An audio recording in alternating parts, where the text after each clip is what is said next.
Hello there, you awakening wonders. You may not be aware that your entire reality is being manipulated. Many people are reluctant to join Christ, for example, because they consider a Christian life to be a subjugation to a set of ideals that are ultimately designed to bring about conformity. But what if we don't decide whether or not we conform, but simply to whose ideals we conform?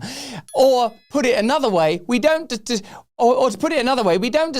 whether we worship, we just decide who we worship. If you don't worship the sublime, divine, ultimate reality of a loving, compassionate, self-sacrificing deity, then you will worship whoever Facebook determines that you will worship. That certainly seems to be one conclusion that could be drawn with Rebecca Lemov, a professor of behavioral studies and neurology and brainwashing and stuff at Harvard. Let's have a look at that conversation and consider that we live in a time where state power and even global bureaucratic power may amalgamate with the type of social media manipulation and influence that was at least confined for a decade or so to simply selling you products. Now they want to sell you an entire reality. Let's have a look at this story. This is the story that the EU Council are going to overhaul and expand speech regulation, target influencers, and tighten control over online platforms. Now, if you're me, and I am, you know that the reach of these bureaucracies and the sinister agencies that they deploy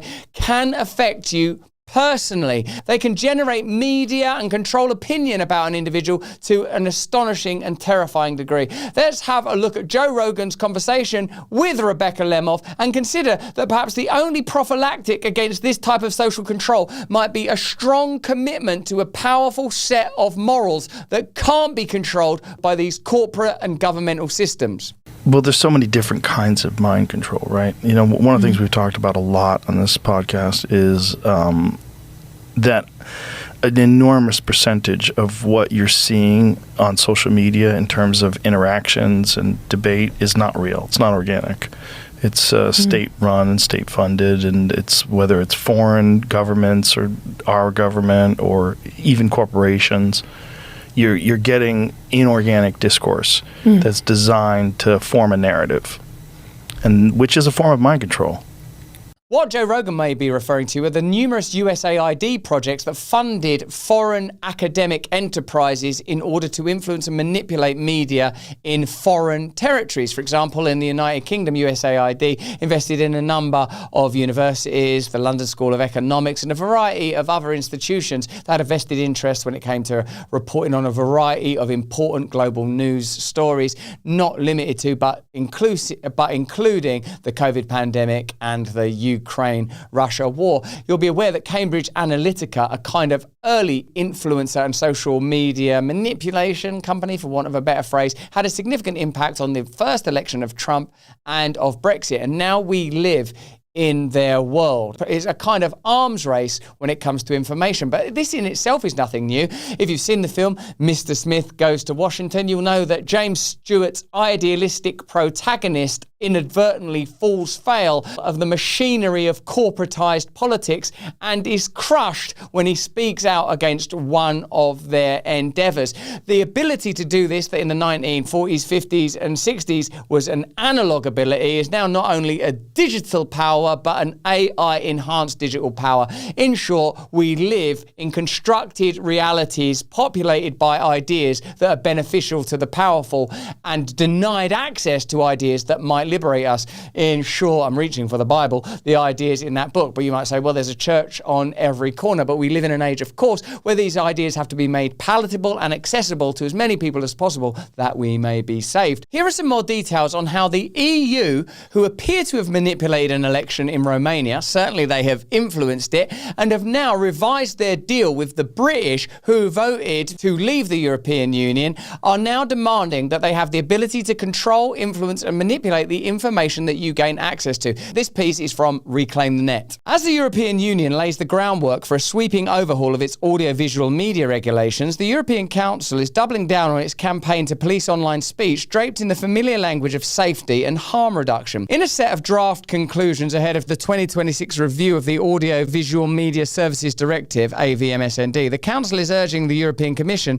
to expand regulatory oversight over video sharing platforms like YouTube and TikTok, demanding stricter measures to counter what it vaguely labels disinformation and societal risks. Under the surface of these bureaucratic formulations lies an unmistakable effort to entrench centralized control over online speech across the EU. While dressed as a protective measure, especially toward children and young people, the Council's recommendations represent a coordinated push to tighten the screws on independent voices, alternative narratives, and the chaotic open nature of internet communication. So remember that we are still in the early days of a very important and influential technology, and institutional and centralized powers are learning how to game out and tactically eliminate information that's detrimental to their agenda. We're seeing this happen in real time.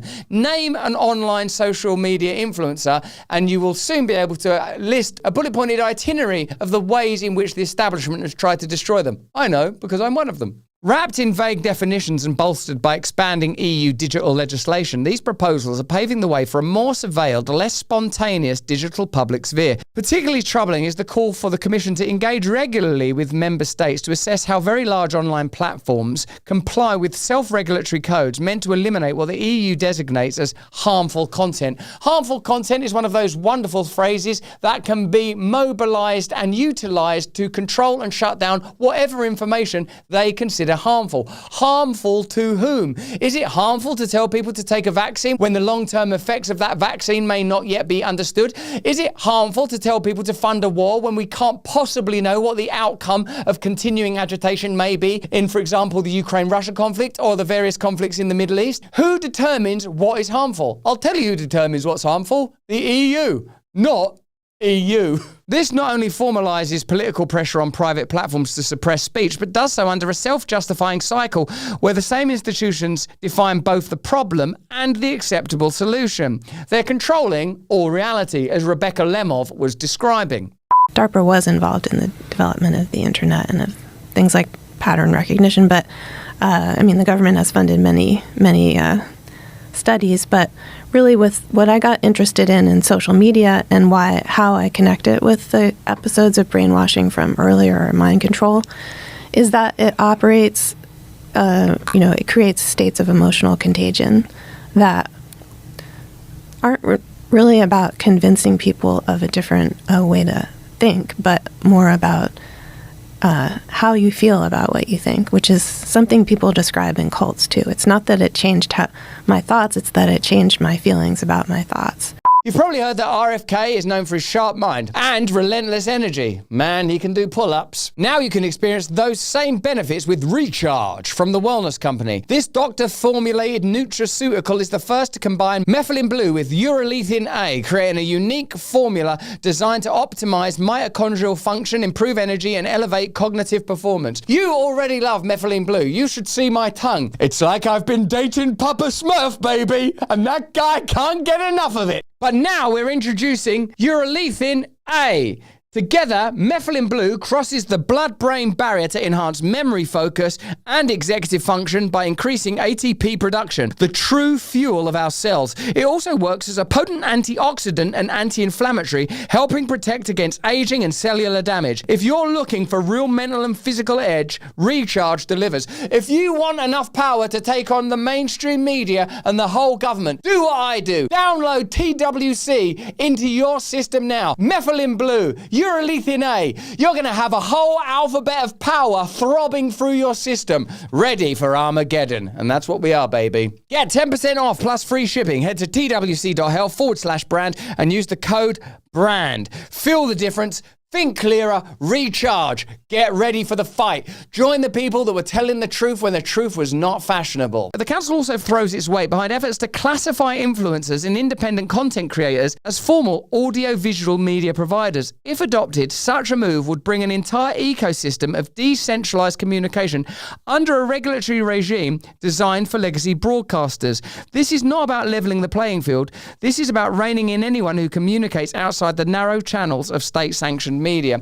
We are living in the midst of a revolution. Trump is one of the early beneficiaries of these technological changes. Brexit was a result of these technological changes. Across Europe, there are what are being generally described as right-wing populist victories in various elections that themselves are a result of media, and centralized media in particular, not being able to control these very types of content creators. What this regulation is designed to do is to prevent that happening anywhere. It won't just be to stop people on the right, it will be to stop anyone except centralized sovereign powers accessing the levers of social control. If they could have stopped Podemos in Spain, they would have. Syriza in Greece, they would have. And these are left of centre, way left of centre organisations. So remember, we will likely see more and more alliances from what was once known as the far left and the far right, as the centrists are gradually exposed as the true extremists.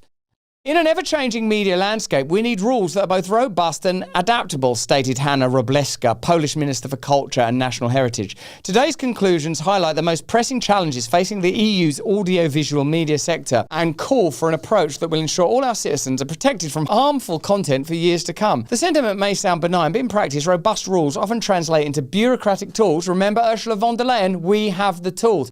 We'll see. If things go in a difficult direction, I've spoken about Hungary and Poland, we have tools. And remember, harmful content. Harmful to whom? For what reason? You have to just ask yourself a question. Do you believe these people represent your best interests, or do you think they represent the interests of powerful institutions? Let me know what you think in the comments on the chat. The sentiment may sound benign, but in practice, robust rules often translate into bureaucratic tools, censorship and adaptability into a blank check for regulators to constantly redraw the boundaries of permissible expression. The Council's emphasis on combating foreign information, manipulation and interference also deserves scrutiny. While it invokes threats from abroad, the solutions offered inevitably point inward towards greater institutional control over speech flows within Europe. The spectre of foreign influence has long served as a justification to erode civil liberties, and in this context it becomes a pretext to further entangle state actors in decisions about what citizens can see, share and say. AVMSD was never intended to be a speech regulating weapon. It was built to coordinate standards across media markets, not dictate what truths may circulate. Yet the Council's conclusions betray a shift away from this principle, echoing a broader authoritarian drift in the EU's digital policymaking. Initiatives like the Digital Services Act and the European Media Freedom Act are increasingly being used to empower unelected bodies to interfere in editorial processes and curate public discourse under the banner of safety. Look at how they name these things. Digital Services Act sounds so monotonous you can't be bothered to think about it, and the European Media Freedom Act sounds so benign and friendly and helpful you would never contemplate that its intention could be to control you for the most nefarious means imaginable, to instantiate and justify further, future and deeper tyranny. Pay close attention to this power, because it will masquerade under any veil that it can access in order to restrict your freedom. Whenever you see a title like that, please pay attention to it. Calls for media literacy, pluralism and support of journalistic standards now serve as euphemisms for state-aligned narratives. Rather than equipping citizens to think critically, these measures promote compliance with officially approved information streams while marginalising dissent, satire and counter-establishment viewpoints. So if they get their way, you will not be able to see content like this for much longer. Pay close attention to the conversation that Joe Rogan had with Rebecca Lemov, and please support independent media content creators wherever you can, almost whatever they're saying, unless what they're telling you is be obedient, take the shot, vote for this party, shut your mouth. They will, of course, always legitimise their actions by saying they're protecting you from some sort of terrorist or racist or rapist or child porn or any one of the number of things that all right-minded people agree we ought to protect one another from. The argument is, can they protect us from it? Do they have the correct virtues and morals to do it? Or are they, by definition, the type of materialistic, managerial, Kafkaesque, bureaucratic tyrants that we have to evade and oppose? Yes, but that's just what I think. Let me know what you think in the comments and chat. Remember, you can join us for our live stream Monday, Tuesday, Wednesday, Thursday, and get Rumble Premium to support us and make sure that we're not overwhelmed by exactly the kind of power that I am here describing. If it was up to them, they would stop us. Unite and oppose them. Stay free. Hey, thanks for watching. If you want to see more uncensored content where free speech can flourish, join our live stream. Click the link right here to watch the next video if you want to, or become a member of a growing movement. Download the Rumble app and you'll be informed every time we make a new piece of content. Stay free.